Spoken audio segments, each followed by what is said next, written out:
दुनिया की अलग अलग जगहों की मिसालें किस तरह एक दूसरे से मिलती जुलती हो सकती हैं, किस तरह टुकड़े टुकड़े में मिलती जुलती हो सकती हैं और टुकड़े टुकड़े में अलग भी हो सकती हैं, ये देखना बड़ा दिलचस्प रहता है। ऐसी एक मिसाल आज सामने आई, मैं रूस से आपके लिए लेकर आ रहा हूँ। हुआ यह है कि रूस ने जब यूक्रेन पर हमला किया तो धीरे धीरे यूक्रेन ने जितनी कड़ी टक्कर देना चालू की रूस को, और जिस तरह से नाटो और पश्चिमी देशों ने, अमेरिका ने जिस तरह से यूक्रेन को हथियारों की मदद की, इंटेलिजेंस की मदद की, खुफिया जानकारी की, तो यूक्रेन जो कि हफ्ते 10 दिन में ख़त्म होने वाला दिख रहा था रूस को, उसने 1 साल पार कर लिया है और कड़ी टक्कर दे रहा है। ऐसे में रूस को ये ज़रूरी लगा कि अपनी खुद की फ़ौज के साथ साथ, जिसके कि बड़ी संख्या में लोग मारे गए हैं रूस के सैनिक, तो उनके साथ साथ कोई और मदद उसको मिलना चाहिए। तो रूस का एक बड़ा ही अनोखा इंतज़ाम है, उसके बारे में मैं आपको बतलाता हूँ। ये इंतज़ाम है वहाँ की एक भाड़े के सैनिकों की एक फ़ौज है वहाँ पर। उसको आप इस तरह से समझ लीजिए कि जैसे हिंदुस्तान में कोई सिक्योरिटी गार्ड की एजेंसी रहती है, जो ज़रूरत पड़ने पर वहाँ से आप फ़ोन करके सिक्योरिटी गार्ड बुला सकते हैं, वो भाड़े पर सिक्योरिटी गार्ड भेजते हैं। रूस में ऐसा एक वागनर ग्रुप है। वो वागनर ग्रुप पुराने रिटायर्ड सैनिकों को और दूसरे किस्म के लोगों को, उनको भाड़े पर रखता है, अपनी तनख्वाह पर रखता है, लेकिन उनको भाड़े पर देता है किसी को। तो रूस की सरकार ने वागनर ग्रुप से अपने ही देश की एक निजी आर्मी, भाड़े की एक फ़ौज, उससे 25,000 करीब सैनिकों को किराए पर लिया रूस ने और उनको यूक्रेन में लड़ने के लिए भेजा। इनको तनख्वाह रेगुलर फ़ौज के मुकाबले बड़ी कम मिलती है। ये मर जाते हैं तो वागनर ग्रुप इनकी लाश को भी क्लेम नहीं करता, इनके परिवार को कोई मुआवजा नहीं देता, इनको फ़ौजियों जैसी कोई सहूलियतें हासिल नहीं हैं। ये केवल भाड़े के हत्यारे की तरह काम करते हैं और जाकर एक लड़ाई लड़ते हैं किसी भी देश की फ़ौज की तरफ से। रूस की तरफ से इन्होंने सीरिया में भी लड़ाई लड़ी थी। रूस की तरफ से ये अफ्रीका के कुछ देशों में अभी भी लड़ रहे हैं। नाम इन्होंने अफ्रीका में ये रखा हुआ है कि ये वहाँ की स्थानीय फ़ौज को ट्रेनिंग दे रहे हैं। हकीकत ये है कि वहाँ रूस की तरफ से ये लड़ाई लड़ रहे हैं, जंग लड़ रहे हैं। तो ये वागनर यूक्रेन के मोर्चे पर बड़ी संख्या में 25,000 फौजी इनके भाड़े के, ये वहाँ लड़ाई लड़ रहे थे। और जो रूस से जानकारी बाहर नहीं निकल पाती है, जो सरकार वहाँ की है वो आसानी से जानकारी नहीं निकलने देती, लेकिन ऐसी चर्चा है कि रूस की सरकार ने अपने जेलों में बंद बहुत सारे ऐसे लोग जो लड़ना जानते हैं, फौजी तरीका जानते हैं, उन लोगों को जेल से भी उन कैदियों को छोड़कर वागनर को दे दिया। और वागनर अपने रेगुलर सैनिकों के अलावा जेल से निकाले गए ऐसे फौजियों को, ऐसे लड़ाकों को लेकर यूक्रेन में लड़ाई लड़ रहा था। अब हुआ ये कि पिछले महीनों में धीरे धीरे ये वागनर ग्रुप जो है, इसका जो संचालक है, इसका जो मालिक है, रूसी है वो, उसको पुतिन का बड़ा करीबी भी माना जाता है, राष्ट्रपति पुतिन का। तो उसने ये शिकायत की कि रूस के फौजी जनरल जो हैं वागनर ग्रुप की मदद नहीं कर रहे हैं, हमको मोर्चे पर झोंक दिया गया है, हम सामने लड़ाई लड़ रहे हैं, सबसे सामने के मोर्चे पर जाकर हमारे लोग मर रहे हैं, हमको हथियार नहीं मिल रहे हैं, हमको दूसरी मदद नहीं मिल रही है, फौजी रसद नहीं मिल रही है, ये उन्होंने कहा। तो फौजी जनरलों के खिलाफ वागनर ग्रुप के मुखिया का ये बयान लगातार आते रहता था। कभी किसी टेलीग्राम ग्रुप पर आता था, कभी कहीं आता था, ऐसे आते रहता था। अभी हुआ ये कि रूस की फ़ौज ने अपने ही साथ अपने लिए लड़ने वाली वागनर ग्रुप की इस फ़ौज के एक ठिकाने पर, यूक्रेन में इनके एक ठिकाने पर हमला कर दिया। उसमें कई लोग मारे गए, वागनर सैनिक बहुत से मारे गए। तो वागनर समूह के मुखिया के लिए ये एक चुनौती थी कि जिस रूस की फ़ौज की मदद करने के लिए वो लड़ाई लड़ रहे हैं, उसी फ़ौज ने हमला करके इनके ठिकाने पर बहुत से वागनर सैनिकों को मार दिया। तो पूरी की पूरी वागनर फौज जो है, भाड़े के सैनिकों की ये फौज रूस के खिलाफ हो गई। उन्होंने यूक्रेन के 2 शहर कम से कम खाली कर दिए अपने कब्जे से, और ये लौट चले हैं वापस। लौट ऐसे चले हैं कि यूक्रेन से मॉस्को, जो राजधानी है रूस की, उसके बीच में रोस्टोव ऑन डॉन नाम की एक जगह है। उस जगह पर इन्होंने जाके मिलिट्री के पूरे कमांड पर, मिलिट्री के पूरे मुख्यालय पर इन्होंने कब्जा कर लिया। और अब वहाँ से ये कहा जा रहा है कि राजधानी मॉस्को की तरफ बढ़ रहे हैं। दूसरी तरफ पुतिन ने अपने ही एक वक्त के करीबी समझे जाने वाले वागनर समूह के मुखिया को गिरफ्तार करने का आदेश दिया है और कहा है कि ये बागी हो गए हैं, ये लोग देशद्रोही हो गए हैं, विद्रोही हो गए हैं, और इनसे निपटने का हुक्म फौज को दे दिया गया है। मैं इस पे आ रहा हूँ कि भाड़े के फौजियों को इस्तेमाल करना, भाड़े के लड़ाकों को, भाड़े के हथियारों को इस्तेमाल करना आज रूस को किस तरह से महंगा पड़ रहा है। कि यूक्रेन के साथ तो उसको लड़ना ही पड़ रहा था, और यूक्रेन के साथ लड़ने में भाड़े की फौज उसके साथ थी, रूस के।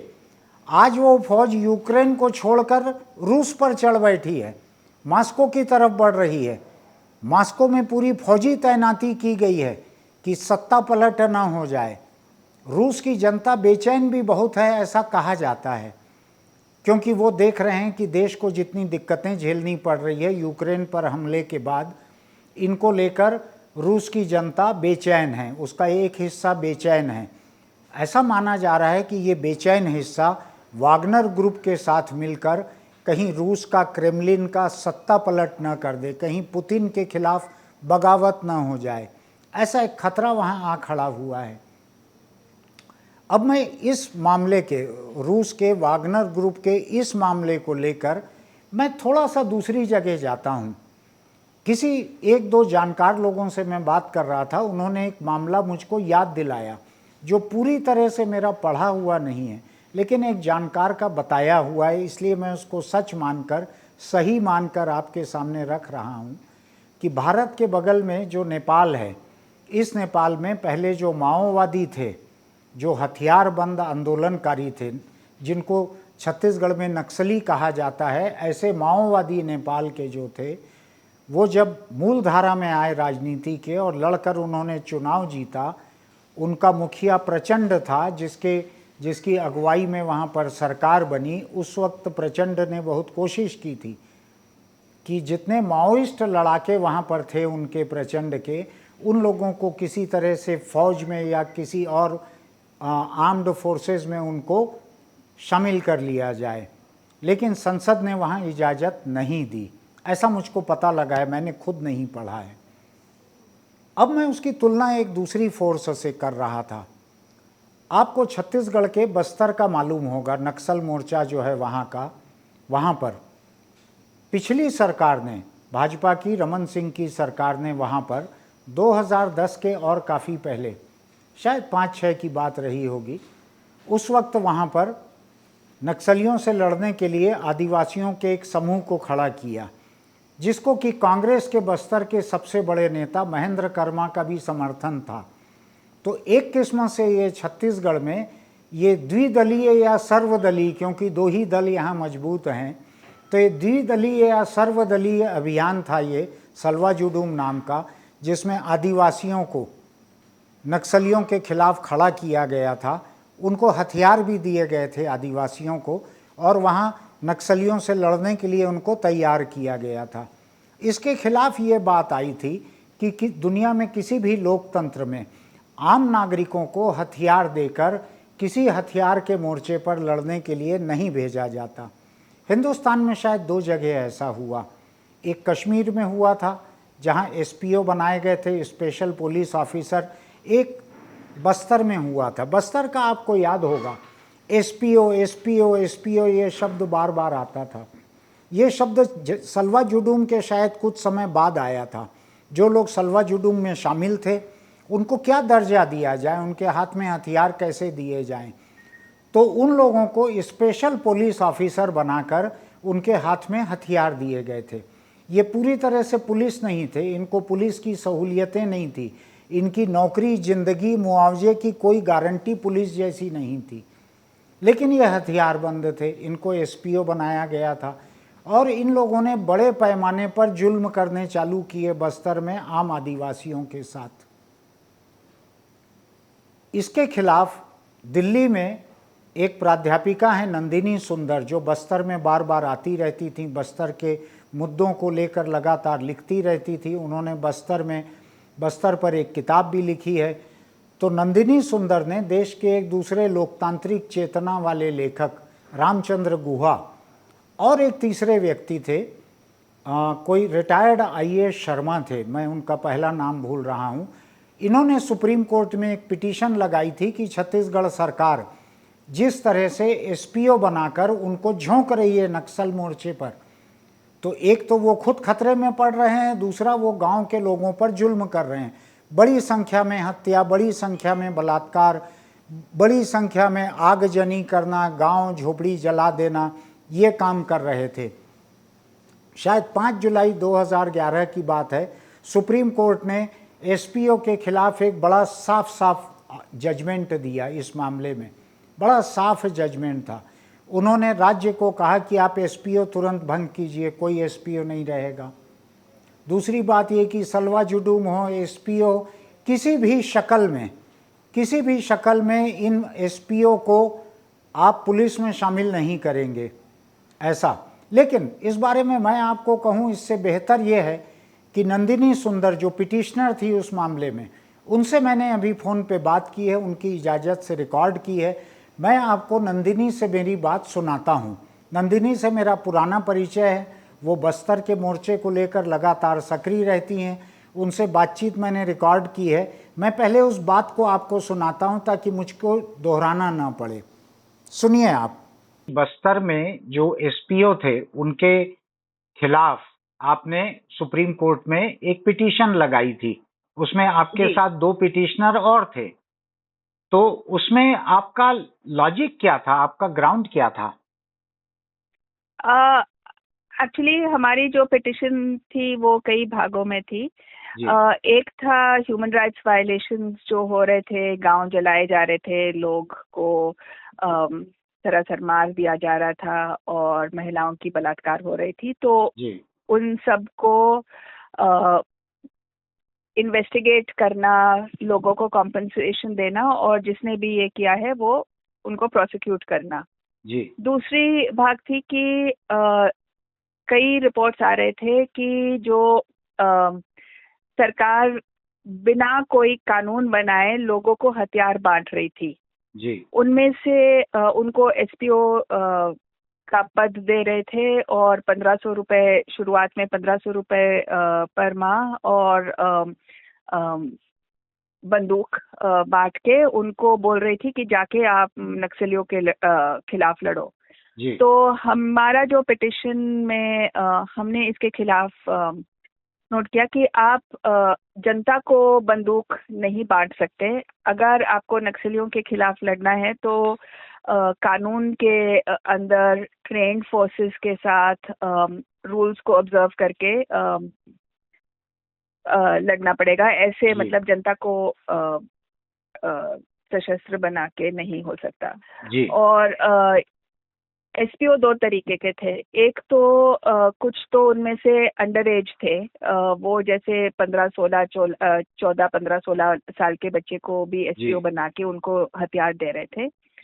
दूसरे इस टाइप के थे कि जो सरेंडर्ड या अरेस्टेड माओइस्ट, उनको एसपीओ के पद दे रहे थे।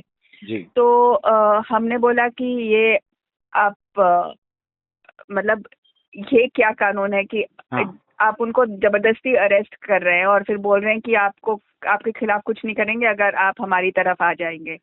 तो ये क्या कानून हुआ? तो बिल्कुल लॉलेस तरीके से ये हो रहा था। तो सरकार, जो सुप्रीम कोर्ट का ऑर्डर आया था 5 जुलाई को 2011, तो उसमें उन्होंने लिखा कि आप किसी भी नाम से सरेंडर्ड मिलिटेंट को सिक्योरिटी फोर्स में नहीं ले सकते। अच्छा। और ये एक तो उनका कहना था कि दो कारण है। एक तो ये राइट टू इक्वालिटी वायलेट करता है कि उनको उतना प्रेफरेंस, जैसे उनको पेंशन नहीं मिलता है पूरी, मतलब जो रेगुलर फोर्सेस को मिलता है उनको नहीं मिलता है। और खास तौर पर जब भी कोई ब्लास्ट होता है या कुछ भी होता है तो ज्यादा एसपीओ या डीआरजी मरते हैं। तो उनके जान से आप खेल नहीं सकते, क्योंकि उनका भी उतना हक है जीने का जितना रेगुलर फोर्स। तो बिना ट्रेनिंग का आप बोलो कि आप बंदूक लेके चले जाओ तो वो कैसे करेंगे। दूसरी बात है कि जनता की जान के लिए का वायलेशन है, ये आर्टिकल 21 का वायलेशन है, क्योंकि आप यही लोग ज्यादा लोग को परेशान करते हैं, ज्यादा लोग को मारते हैं, क्योंकि अपने आप को प्रूव करना पड़ता है कि हम अभी फोर्स के साथ है एक्सेट्रा।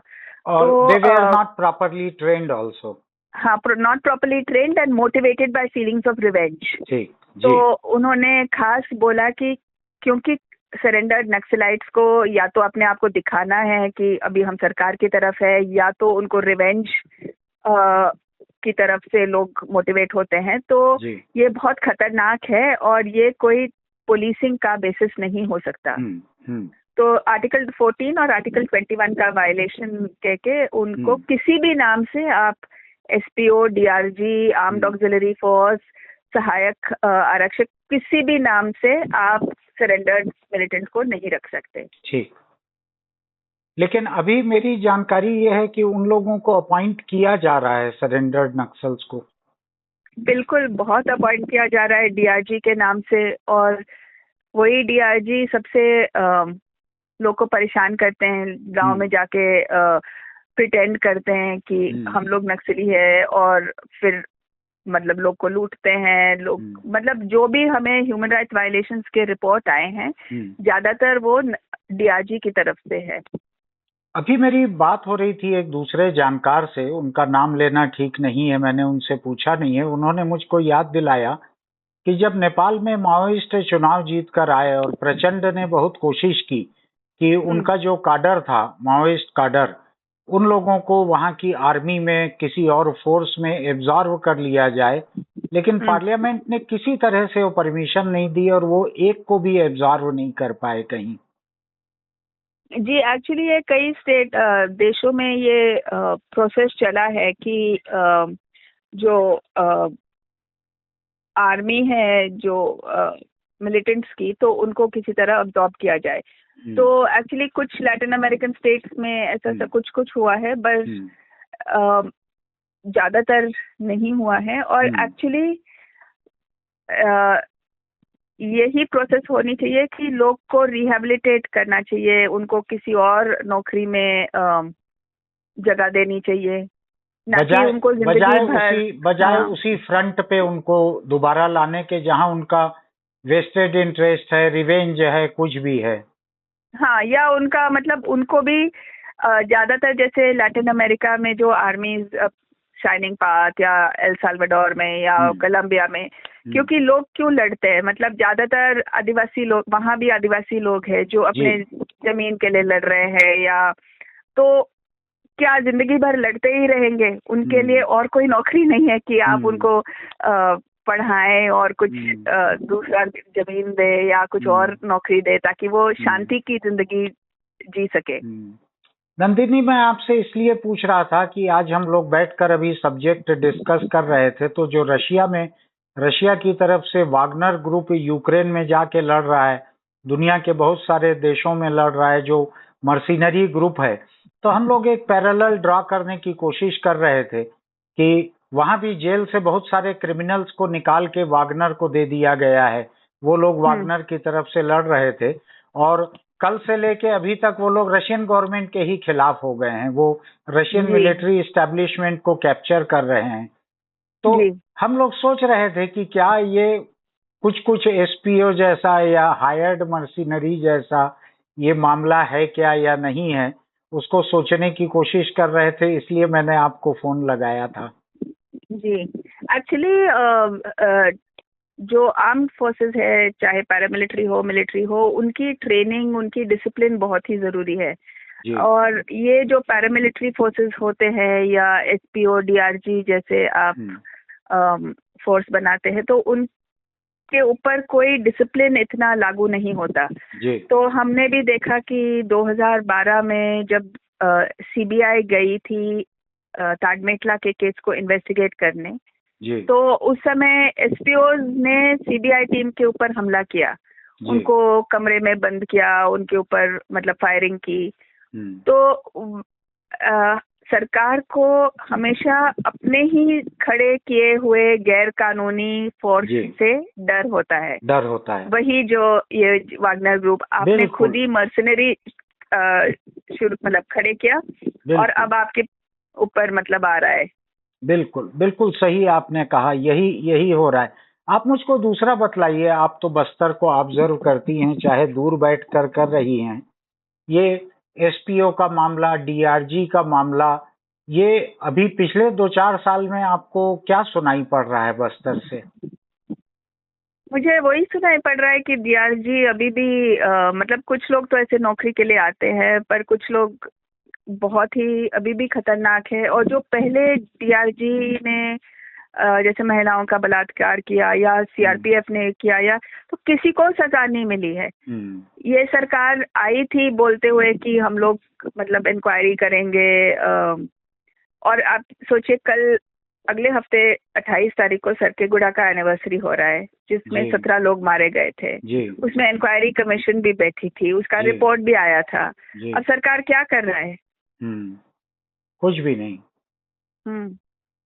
और अभी मुझको पता लगा है कि पिछले हफ्ते 10 दिन में छत्तीसगढ़ हाई कोर्ट से ऐसे ढेर सारे केसेस बस्तर के ट्राइबल्स के, उनको सबको खारिज कर दिया गया है। जितनी पिटीशन लगी हुई थी, सारी पिटीशन खारिज कर दी गई हैं छत्तीसगढ़ हाई कोर्ट से। ये मैंने अभी हिमांशु कुमार को इंटरव्यू किया, उन्होंने भी बतलाया। मैंने बस्तर में आदिवासियों के लिए जो वकील लड़ रही हैं महिलाएं, उन वकीलों से बात की, उन्होंने भी कंफर्म किया। मैं उनका नाम नहीं बता रहा हूं, चूंकि मैंने उनका नाम उजागर करना पूछा नहीं है। उन्होंने कहा कि पूरा थोक में खारिज कर दी गई हैं पिटीशंस। यहाँ जो 12 साल 14 साल से जो केसेस चल रहे थे, 27 महिलाओं से बलात्कार का या 17 लोगों के मर्डर का, ऐसे सारे पिटीशन खारिज कर दिए गए हैं, ऐसा मुझको पता लगा है। अब ये सोचो किसकी जुडिशरी है, जनता की तो नहीं है। बिल्कुल। ये आपने नंदिनी सुंदर से हमारी बात सुनी, 10 मिनट करीब की ये बातचीत है। आप एक चीज़ समझिए कि सुप्रीम कोर्ट का आदेश ये था, जैसा कि नंदिनी ने अभी बतलाया आपको, मुझको, सबको, कि एसपीओ को किसी भी शक्ल में पुलिस या सुरक्षा बल में शामिल न किया जाए। ये बड़ा साफ साफ था। लेकिन छत्तीसगढ़ में हुआ ये कि इनमें से अधिकांश एसपीओ को, जिनके खिलाफ कोई बड़े जुर्म दर्ज नहीं थे, उन सारे लोगों को पहले सहायक आरक्षक बनाया गया। सहायक आरक्षक बनाने के बाद में एक नई force, district reserve guard, DRG नाम की एक फोर्स बनाई गई। इनमें से सहायक आरक्षकों में से बहुत से लोगों को डीआरजी में शामिल किया गया, और डीआरजी में उन लोगों को भी शामिल किया गया जो नक्सली थे, जिन्होंने पुलिस के सामने आत्मसमर्पण किया। उनमें से भी कुछ लोगों को डीआरजी में शामिल किया गया। मैंने इसके बारे में बस्तर के आज के जो आईजी हैं सुंदर राज, उनसे भी दरियाफ्त की।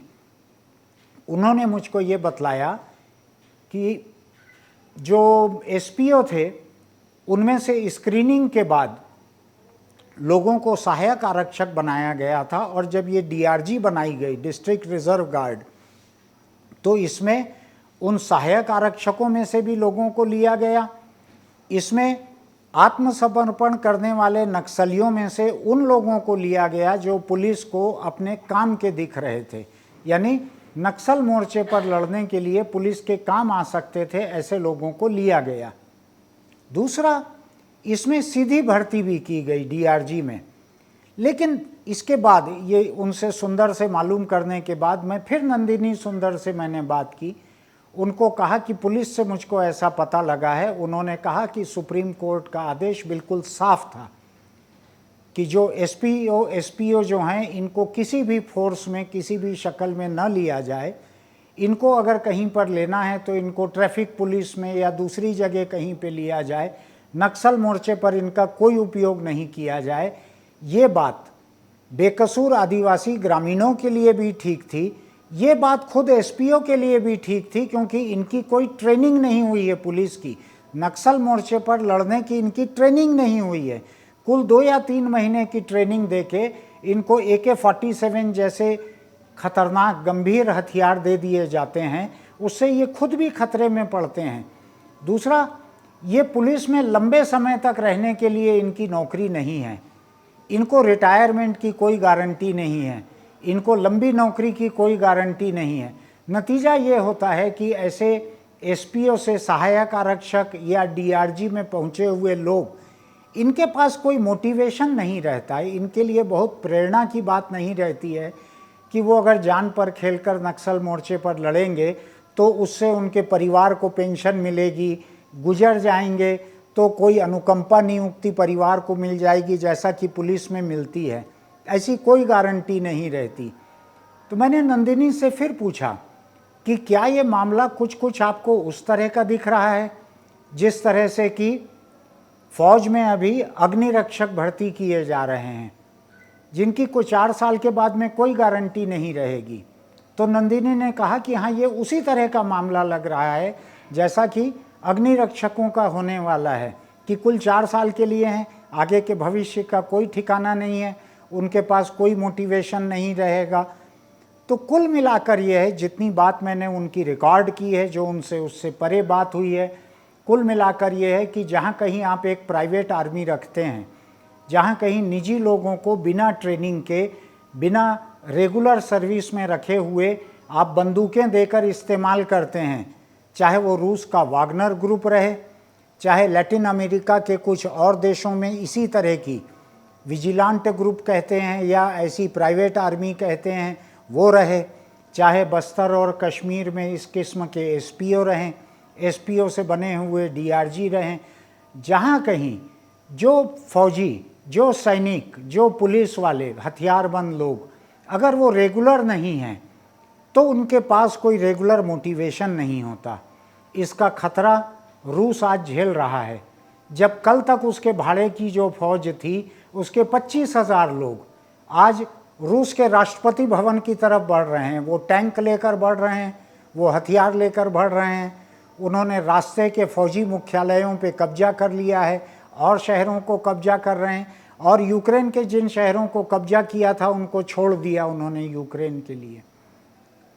तो जो आपके नियमित पुलिस या नियमित फौज नहीं है, उसके भरोसे जब आप एक शॉर्टकट ढूंढ के एक खतरनाक काम करते हैं तो किस तरह का एक खतरा हो सकता है, ये रूस में सामने आया है। ये कुछ और छोटे देशों में भी सामने आया है, लेकिन रूस का आज का मामला है इसलिए मैं आपके सामने बोल रहा हूँ।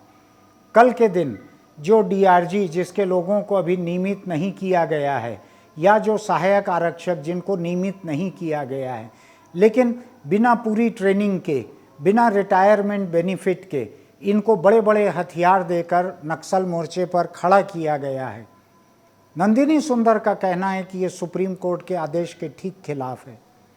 उनका कहना इनके पक्ष में भी है कि जो पहले नक्सलियों की तरफ से लड़ रहे थे, ऐसे सरेंडर्ड लोग, जो पहले एसपीओ थे, ऐसे लोग, क्या इनकी पूरी ज़िंदगी बंदूक के मोर्चे पे ही लड़ने के लिए है कि उनको भी शांति से जीने का हक है? ये सवाल नंदिनी ने उठाया है। तो ऐसे बहुत से सवाल हैं, हर एक का जवाब मेरे पास नहीं है, लेकिन मैं इन टुकड़ा टुकड़ा चीज़ों को जोड़कर आपके सामने रख रहा हूँ कि रूस जिस तरह का एक खतरा झेल रही है, भाड़े के हत्यारे, भाड़े के सैनिकों को इस्तेमाल करने का, हिंदुस्तान में अलग अलग लोगों को सोचना चाहिए कि यहाँ पर कौन सी ऐसी फोर्स होगी, चाहे पुलिस हो, चाहे अग्निरक्षक हो, चाहे कोई और हो, इनका क्या होगा? क्या आगे जाके इनमें से कोई अराजक हो सकती है फोर्स? ये सोचने की बात है।